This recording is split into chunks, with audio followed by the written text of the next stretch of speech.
वालेकुम। मैं उम्मीद करता हूँ कि आप खैरियत से होंगे और माह रमज़ान की बरक़ात व फजूल से इस्तिफ़ादा कर रहे होंगे वक्तों और रहमतों की इन घड़ियों में, जहाँ आप अपनी फैमिलीज़ के साथ खुश होंगे, पुरमसरत होंगे। वहीं पे आप अपने जो एकेडमिक गोल्स हैं, जो एजुकेशनल, जो आपकी जर्नीज़ हैं, जो माइलस्टोन्स हैं, उनको अचीव करने के लिए भी आप तगदो कर रहे होंगे। जो लोग अनएम्प्लॉयड हैं, जो बच्चियाँ, जो बच्चे जो मास्टर्स कर चुके हैं, बीएस कर चुके हैं, जो competitive exams like PMS CSS की तैयारी कर रहे हैं, या जो वन पेपर होते हैं पीपीएससी के या एफपीएससी के, उनकी तैयारी कर रहे हैं, तो वो अपने अपने मकासद के लिए, अपने मकासद के हुसूल के लिए कोशिश कर रहे होंगे। आज की इस वीडियो में मैं आप लोगों के साथ एक चीज़ शेयर करना चाहता हूँ कि माह रमज़ान में अगर हम कोई नेक काम करते हैं तो उसका अजर, एक तो उस नेक काम का अजर होता है, दूसरा उस नेक काम का अजर कई गुना बढ़ा दिया जाता है। मिसाल के तौर पे, अगर हम नमाज पढ़ते हैं नॉर्मल दिनों में, माह रमज़ान के बगैर मैं बात कर रहा हूँ, किसी और महीने में, तो वो नमाज का सवाब मिलता है। जब वही नमाज आप मस्जिद में जाके पढ़ते हैं तो उसका सवाब बढ़ जाता है। और अगर वही नमाज आप खाना काबा में, यानी कि मस्जिद नबी में, कि खाना काबा के सहन में या मस्जिद नबी के सहन में जाके पढ़ते हैं, तो उसका सवाब और बढ़ जाता है।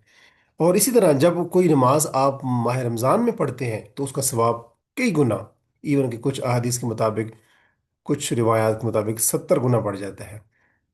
और इस माह रमज़ान में जहाँ कहा जाता है कि नेकी करने का जो अजर होता है वो बढ़ा दिया जाता है, मैंने सोचा कि मैं अपने इस platform English with Ajmal Khan, अपने इस YouTube channel English with Ajmal Khan से कोई ऐसा काम करूं जो आप लोगों की बेहतरी के लिए हो, जिसमें मेरा फ़ायदा कम हो, ना होने के बराबर हो, और वो बच्चे बच्चियां, वो मेरी बहनें, वो मेरे भाई, वो मेरे फेलोज, वो मेरे एस्पिरेंट्स, वो मेरे कैंडिडेट्स, मेरे मुल्क के, मेरे प्रोविंस के, मेरी डिवीज़न के, मेरे डिस्ट्रिक्ट के, मेरे मतलब है कि सिटी के, जो मुझसे कनेक्टेड हैं इन वन वे और अदर वे, उनका फ़ायदा हो। वन पेपर में, इंग्लिश ऐसे के पेपर में, इंग्लिश ग्रामर के पेपर में, प्रेसी राइटिंग में, ट्रांसलेशन में, कंप्रीहेंशन में, और मल्टीपल अदर तरीकों से उनका फ़ायदा हो। सो इस लिहाज से मैंने सोचा है कि मैं एक सेशन रखूंगा इंग्लिश ऐसे का, और इंग्लिश ऐसे के साथ साथ प्रेसी राइटिंग का, प्रेसी राइटिंग के साथ साथ ट्रांसलेशन का, और उसके साथ साथ इंग्लिश ग्रामर का। इंग्लिश ग्रामर से मुराद है पेयर ऑफ वर्ड्स, इडियम्स वगैरह, और जो इंग्लिश ग्रामर होती है उसके हवाले से। आप लोग मेरे यूट्यूब चैनल के ऊपर देखते रहते होंगे कि मैं गाहे बगाए जो है, आजकल मेरा फोकस जो पिछले एक दो हफ्ते से है वो है शॉर्ट्स के ऊपर, क्योंकि मुझे टाइम नहीं मिल रहा था लॉन्ग वीडियोस बनाने का। तो मैं डेली बेसिस पे कोई ना कोई इंग्लिश इडियम जो है वो पिक करता हूँ और उसका मतलब भी बताता हूँ, और उसका सेंटेंस में जो यूसेज है, जो इस्तेमाल है, वो बताता हूँ, ताकि इंग्लिश विद अजमल खान मेरे इस यूट्यूब चैनल से आपको कुछ ना कुछ जो है वो पॉजिटिव, कुछ ना कुछ कंस्ट्रक्टिव, कुछ ना कुछ जो है इंस्ट्रूमेंटल, कुछ ना कुछ आपको कुछ ना कुछ फ़ायदा मिलता रहे। और ये यूट्यूब चैनल भी है, इसको भी फीड मिलती रहे, मीन ये डेड ना हो। तो मैंने सोचा कि इस रमज़ान में मैं एक सेशन अनाउंस करूंगा, जो कि इस रमज़ान के पेश नज़र, इसकी फयूज़ व बरक़ात के पेश नज़र, इस मुक़द्दस रमज़ान की हुर्मत के पेश नज़र, और जैसे मैंने बताया कि इसमें कोई नेक काम करने का जो सवाब है, अजर है, वो कई गुना बढ़ा दिया जाता है। तो वाई नॉट कि जो चीज़ मैं है, मेरे पास है, मैं उसको आपके साथ बांटूं, without any financial gain, without any, you can say, without any financial advantage, without any financial pursuits. और वो ये है कि आज 8वां रोज़ा अफ्तार किया। हम इंशाल्लाह 11वें रोज़े से, यानी कि माह रमज़ान के दूसरे हिस्से से, 11वें रोज़े से मैं स्टार्ट कर रहा हूँ एक सेशन, जिसमें मैं 5 इंग्लिश एसेज आपको करवाऊंगा। वो 5 इंग्लिश एसेज जो हैं वो डेफिनेटली मैं देखूंगा कि आजकल जो ट्रेंड्स चल रहे हैं, जो रीसेंट पेपर हुआ तहसीलदार का, या जो बाकी पेपर असिस्टेंट डायरेक्टर के हुए, या जो पीएमएस मिनिस्ट्रियल का इंग्लिश ऐसे का पेपर हुआ, या सीएसएस का जो इंग्लिश ऐसे का पेपर हुआ अभी कुछ दिन पहले, तो इन सारों को देखते हुए, एग्जाम्स के ट्रेंड्स को देखते हुए, मैं 5 इंग्लिश ऐसे के टॉपिक्स चूज करूंगा, उनके ऊपर मैं आप लोगों को A to Z की आउटलाइन कैसे बनाई जाती है, इंट्रोडक्शन कैसे लिखा जाता है, और पैराग्राफ्स को आपस में कनेक्ट, जिनकी कोहेरेंस कैसे इंश्योर की जाती है, इंट्रोडक्शन का पैराग्राफ कैसे लिखा जाता है और कंक्लूजन का पैराग्राफ कैसे लिखा जाता है, एक पैराग्राफ खुद बजाते खुद कैसे लिखा जाता है। तो 5 फुल लेंथ इंग्लिश ऐसे मैं आपको करवाऊंगा। और 5 प्रेसी मैं करवाऊंगा पास्ट पेपर को लेके।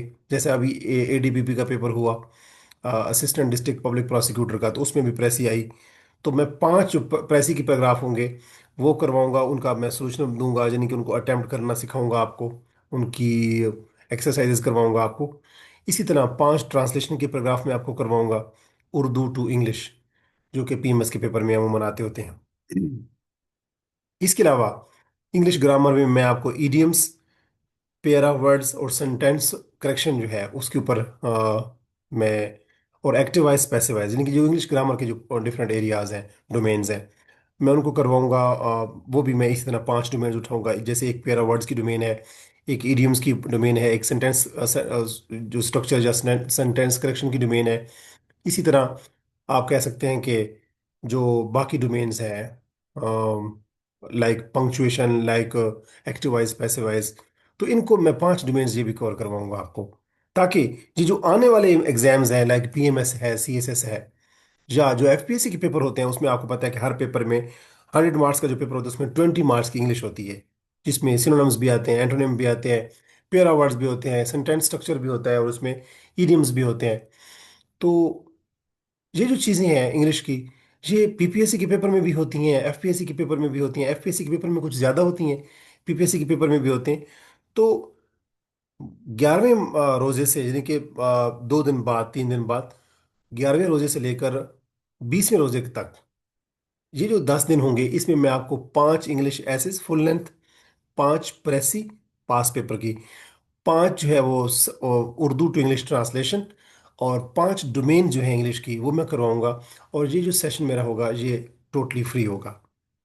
अच्छा, टोटली फ्री इस सेंस में होगा कि अगर मैं इंग्लिश थोड़ा सा मैं चीज़ों को एक्सप्लेन भी कर दूं, कि जब हम बात करते हैं एवेल्युएशन की, तो मुझसे जो कैंडिडेट्स ऐसे चेक करवाते हैं, प्रेसी चेक करवाते हैं, कॉम्प्रिहेंशन या ट्रांसलेशन, तो डेफिनेटली जब हम अपने टाइम को किसी के लिए डेडिकेट करते हैं, तो हम उसके रिटर्न में कुछ ना कुछ डिमांड कर रहे होते हैं। एक टीचर भी जो कि अपने टाइम को बाकी चीज़ों को बैक बर्नर पे रख के, वो जब आपको टाइम दे रहा होता है तो वो कुछ ना कुछ तकाजा कर रहा होता है, लेकिन उसके चार्जेस होते हैं आपको। There is no free lunch in this world. तो हम उसके चार्जेस रखते हैं, अप्रोप्रिएट, सूटेबल, जो मुनासिब होते हैं, जस्टिफिएबल जो होते हैं। लेकिन इस सेशन की कोई फ़ी नहीं होगी, ये टोटली फ्री ऑफ कॉस्ट होगा। अब एक और एक्सपीरियंस मैं आपके साथ शेयर करना चाहूँगा, कि जब भी फ्री ऑफ कॉस्ट कोई भी सेशन अनाउंस किया जाता है, तो उसमें इतने लोग आ जाते हैं रजिस्टर करवाने के लिए, लाइक कि जिन लोगों को अकोमोडेट भी नहीं किया जा सकता। तो एक छोटा सा फिल्टर मैं लगाऊंगा, वो फिल्टर इसलिए होगा, वो आपके लिए अंडरस्टैंडेबल भी है, कि फॉर एग्जांपल मुझे लास्ट टाइम मैंने एक फ्री सेशन अनाउंस किया, उसमें 300 लोगों ने कहा कि हम पढ़ना चाहते हैं फ्री ऑफ कॉस्ट। अब 300 लोग जब एक सेशन में, मैं जूम सेशन में जब मैं पढ़ा रहा हूँ, तो सेशन होता है अमूमन 40 मिनट का तकरीबन। तो वो 40 मिनट में अगर 300 बंदों में से हर बंदे ने एक एक क्वेश्चन भी किया, तो वो 40 मिनट के अंदर वो क्वेश्चन ही होते रहेंगे, मैं खाली सुनता रहूंगा, जवाब नहीं दे पाऊंगा। तो मैं एक फ़िल्टर लगाता हूँ, और वो फ़िल्टर होता है कि एक रजिस्ट्रेशन फ़ी जो लोग पे करते हैं, तो इसका मतलब है वो रियली सीरियस एस्पिरेंट्स होते हैं, वो सीरियसली परसू कर रहे होते हैं, वो सेशन को ज्वाइन करना चाहते हैं।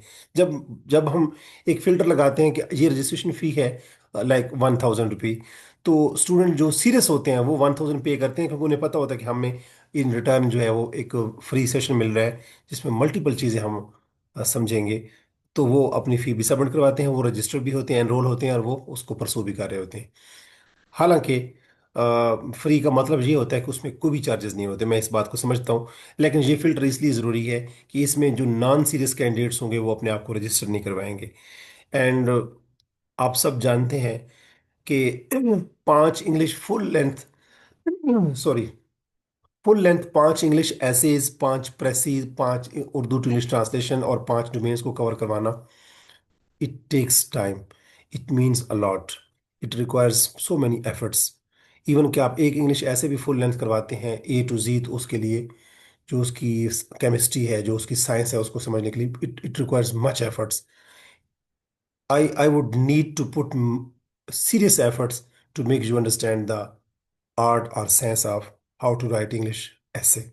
इसी तरह I will have to put genuine efforts in making you understand कि एक पैराग्राफ की प्रेसी कैसे की जाती है, उसके क्या डूज एंड कौन से डोंट्स हैं, कैसे एक वो कौन से प्रिंसिपल्स हैं, वो कौन से रूल्स रेगुलेशन या रोप्स हैं जिनकी मदद से आप अपना प्रेसी राइटिंग प्रेसी कर सकते हैं. प्रेसी आप जानते हैं कि सीएसएस और पीएमएस के English grammar and composition and precis के पेपर में एक बहुत इंपॉर्टेंट क्वेश्चन होता है जो डिटरमिन करता है कि आपका इंग्लिश का पेपर पास होगा या फेल होगा. और यही बताता चलूँ कि English grammar and composition and प्रेसी writing का जो पेपर था मेरा सीएसएस का, उसमें मेरे 79 मार्क्स हैं. ये पेपर था सीएसएस का 2020 में कंडक्ट हुआ. 2019 का पेपर 2020 में जो कंडक्ट हुआ, आप कह सकते हैं कि वो 2020 का पेपर था. तो उसमें मेरे 79 मार्क्स थे. उसकी रीज़न क्या है, इतने अच्छे मार्क्स मेरे क्यों आए? क्योंकि 79 marks mean it is equivalent to 80 marks. तो 80 मार्क्स आउट ऑफ 100 सीएसएस के पेपर में, ये खाला जी का घर नहीं है. इसके लिए आपकी इंग्लिश ग्रामर अच्छी होनी चाहिए, आपकी प्रेसी राइटिंग अच्छी होनी चाहिए, इसी तरह आपकी ट्रांसलेशन अच्छी होनी चाहिए. तो मैं अपने तजर्बे को आपके साथ शेयर करना चाहता हूँ, और इस रमज़ान के महीने में मैं चाहता हूँ कि मैं आपको उसके लिए चार्ज ना करूँ. ये जो रजिस्ट्रेशन फ़ी मैं अनाउंस कर रहा हूँ, या ये जो मैं डिक्लेयर कर रहा हूँ, that would serve as a purpose of that would serve the purpose of making a filter or installing a filter that would serve as a filter actually to filter serious aspirants from non-serious aspirants, to differentiate serious aspirants from non-serious aspirants actually. तो अगर आप में से कोई interested है कि वो 5 full length English essays, 5 precis की exercises, 5 Urdu to English translation and 5 English की जो डोमेन है वो कवर करना चाहते हैं free of cost, so you can write a message under this video. And जैसे ही आप मैसेज करेंगे कि यस वी आर इंटरेस्टेड, तो मैं आपको एक लिंक भेजूंगा. उस लिंक पे आपको मेरा व्हाट्सएप नंबर एक्सेसिबल हो जाएगा. उस नंबर को उस जब लिंक पे क्लिक करेंगे तो आपके सामने एक शॉर्ट ओपन होगा. उस शॉर्ट में मेरा व्हाट्सएप नंबर दिया होगा. आप उस पर मुझे मैसेज ड्रॉप करेंगे, रजिस्टर होंगे, और मैं 11वें रोजे से इंशाल्लाह एक सेशन जो है वो स्टार्ट कर रहा हूँ, जिसमें जो चीज़ें मैंने पहले बयान की हैं वो मैं स्टार्ट करवाऊंगा फ्री ऑफ कॉस्ट. और that would be a mind blowing session inshallah, that would change your life, that would make you understand all the domains I have mentioned earlier. तो I would wait for your response. अपना बहुत सारा ख्याल रखें, और अपने से जुड़े हुए लोगों का ख्याल रखें. अल्लाह पाक आपका हामी नासिर हो. मैं आपके कमेंट सेक्शन में मैं आपके जो कमेंट्स हैं, आपके फीडबैक है, उसके इंतज़ार में रहूँगा. और मैं उम्मीद करता हूँ कि आप इस वीडियो को अपने उन फेलोज़ के साथ, अपने उन दोस्तों के साथ ज़रूर शेयर करेंगे जो लोग इंग्लिश ऐसे राइटिंग, प्रेसी राइटिंग, ट्रांसलेशन, कॉम्प्रिहेंशन और इंग्लिश ग्रामर के लिए एफर्ट कर रहे हैं, सीएसएस के लिए या पीएमएस के लिए या पीपीएससी के पेपर्स के लिए या एफपीएससी के पेपर्स के लिए. तो अगर ये वीडियो आपके लिए यूज़फुल हुई है, यूज़फुल साबित हुई है, तो इस वीडियो को लाइक करने के साथ साथ अपने दोस्तों के साथ और उन व्हाट्सएप ग्रुप और उन फेसबुक ग्रुप में इस वीडियो का लिंक ज़रूर शेयर करें, जहां आपको लगता है कि ऐसे स्टूडेंट्स होंगे जो इस फ्री ऑफ कॉस्ट सेशन को ज्वाइन करना चाहते हैं. अल्लाह नगेबान. और अगर आप मेरे YouTube channel English with Ajmal Khan के ऊपर न्यू हैं, तो इस चैनल को सब्सक्राइब कीजिए, ताकि इस किस्म की वीडियोस और सीएसएस पीएमएस के हवाले से, इंग्लिश ग्रामर के हवाले से, प्रेसी राइटिंग और ऐसे राइटिंग के हवाले से, कॉम्प्रिहेंशन के हवाले से और ट्रांसलेशन के हवाले से, और जो इंग्लिश ग्रामर की जो डिफरेंट डोमेन हैं, जैसे पेयर वर्ड्स है, इंग्लिश ईडियम्स है, एक्टिव वॉइस पैसिव वॉइस है, सेंटेंस स्ट्रक्चर है, सेंटेंस करेक्शन है, उसके हवाले से जो शॉर्ट्स हैं वो आप तक बर वक्त पहुँचते रहें. अल्लाह हाफिज़.